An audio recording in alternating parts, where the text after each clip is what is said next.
नमस्कार, मी कुमारी सिद्धाली अनुपशा. एक काम करणारं नेतृत्व म्हणजे रणजितदादा आहे.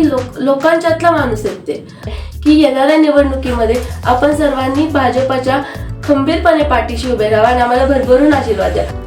नमस्कार, लोकजागरच्या निवडणूक कट्टा या विशेष भागात आपल्या सर्वांचं पुन्हा एकदा स्वागत. फलटणमध्ये राजकीय वातावरण चांगलं तापलेलं आहे आणि त्याच निमित्ताने आज प्रभाग क्रमांक 8 मधील भाजपच्या उमेदवार कुमारी सिद्धाली शहा आज आपल्यासोबत आहे. कुमारी सिद्धाली शहा या फलटण शहरातील राजकीय आणि सामाजिक क्षेत्रातील एक फायर ब्रँड नेते म्हणून सुप्रसिद्ध असणारे अनुप शहा यांच्या कन्या आहेत. एक उच्च शिक्षित उमेदवार आणि तरुण उमेदवार म्हणून त्यांना भारतीय जनता पार्टीने संधी दिलेली आहे. तर आज आपण त्यांच्याशी गप्पा मारूयात. सिद्धालीताई, नमस्कार. मुलाखतीच्या सुरुवातीलाच वडिलांकडून जो तुम्हाला राजकीय वारसा मिळालेला आहे, आत्ता राजकारणात तुम्हाला त्यांनी दिलेले कुठले महत्त्वाचे धडे तुम्हाला सांगता येतील? तर माझ्या वडिलांकडून मला जे धडे मिळाले ते म्हणजे की आपण नेहमी लोकांसाठी काम करत राहायचं, त्यांच्या समस्या ज्या काही आहेत त्या जाणून घ्यायच्या आणि त्याच्यावर सोल्युशन काढायचं. लोकांना नेहमी पहिलं प्राधान्य द्यायचं, त्यांच्या समस्यांना नेहमी पहिलं प्राधान्य द्यायचं आणि त्यांच्याकडे आपण नगरसेवक म्हणून नाही जायचं, तर त्यांची एक मुलगी म्हणून, एक बहीण म्हणून जायचं आणि त्यांचं आपलं फॅमिली मेंबर कन्सिडर करून आपण सगळं त्यांचं काम करायचं किंवा ज्या काही समस्या असतील त्या सगळ्या सोडवायच्या. सिद्धालीताई, तुम्ही वकिलीचं शिक्षण घेतलेलं आहे, तर आता तुम्ही राजकारणात सुद्धा उतरलेला आहात. तर वकिलीचं शिक्षण तुम्ही राजकारणात कसं उपयोगी आणतात? कायद्याचं नॉलेज असल्यामुळे मी एवढं नक्की सांगते की नगरपालिकेमध्ये कायद्याच्या विरुद्ध काही होऊ देणार नाही आणि जनतेच्या हिताबाहेर कोणतेही निर्णय घेऊ देणार नाही, कारण की जनतेचं हित हेच माझं प्राधान्य राहील. सिद्धालीताई, आत्ताची जी निवडणूक आहे ती प्रामुख्यानं सगळ्याच निवडणुकांप्रमाणे विकासाच्या मुद्द्यावरती जास्त होती. समोरच्या पक्षाकडून त्यांनी काय विकास केला ते सांगितलं जातंय आणि आपल्या पक्षाकडून 30 वर्षात शहरात काहीच विकास झालेला नाहीये असं सांगून रणजितदादांचं नेतृत्व विकासासाठी कसं आवश्यक आहे हे जास्त मतदारांना सांगितलं जातंय. तर तुम्ही जेव्हा तुमच्या मतदारांशी संवाद साधत असता तेव्हा तुम्ही रणजितदादांच्या कुठल्या बाजू तुम्ही प्रभावीपणे मांडता? रणजितदादा नक्कीच विकास करतात, विकासाची कामं करतात. मी लहानपणापासून रणजितदादांना बघत आलेली आहे. ते नक्कीच लोकांसाठी खूप प्राधान्याने कामं करत असतात आणि जेव्हा आपले रणजितदादा खासदार झाले तेव्हा ते 2.5 वर्षासाठी खासदार झाले. त्यांनी फलटणच्या विकासासाठी अनेक कामं केली. मग ते पालखीचा महामार्ग करणं असो, त्यांनी रस्त्यांची तर अनेक कामं केली, पोलीस स्टेशनचं बांधकाम असो, त्याचबरोबर जिल्हा रुग्णालयात त्यांनी डायलिसिसचं सिस्टीम आणलं, त्याचबरोबर RTO ऑफिस आणलं, सेशन कोर्टची मंजुरी दिली.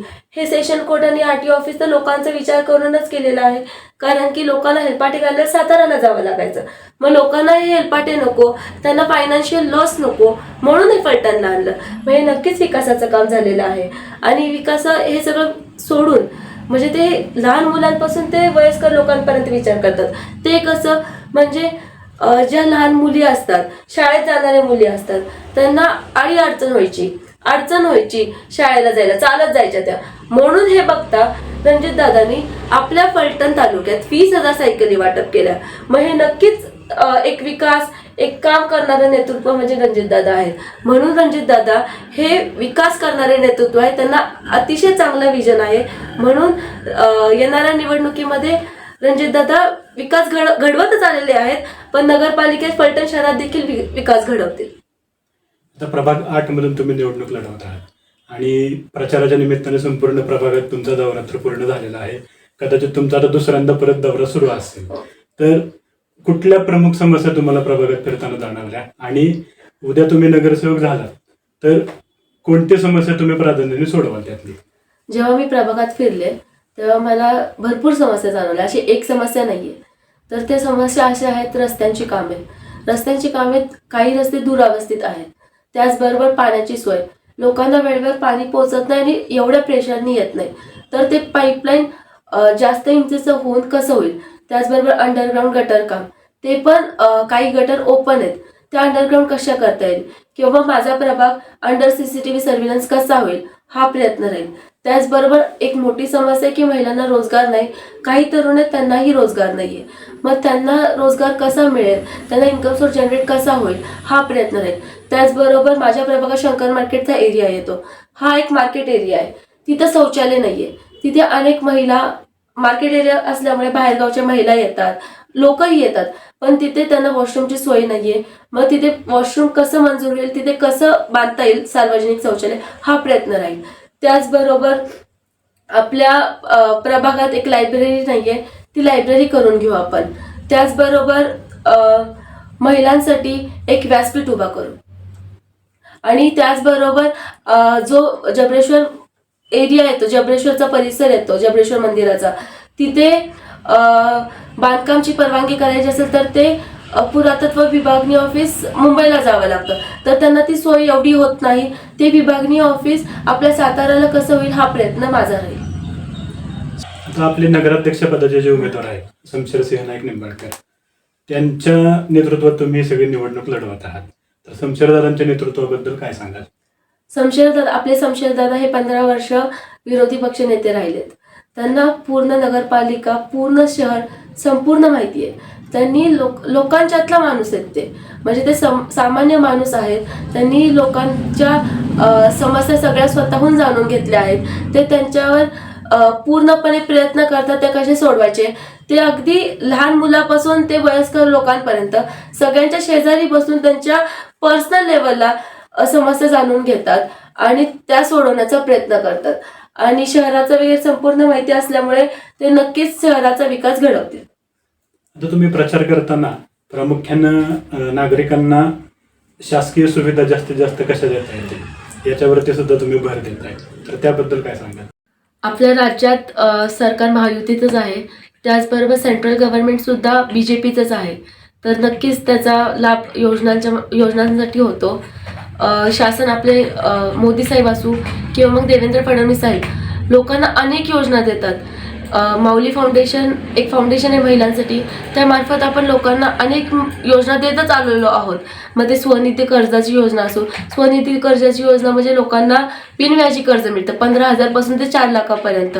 मग ते लोकांना एक कॅपिटल होतं, एक बिझनेस स्टार्ट करायचं असेल किंवा काही. मग त्याचबरोबर सूर्यघर योजना असो, 2,500 रुपयेमध्ये लोकांना सोलर एनर्जीचं इलेक्ट्रिसिटी मिळते.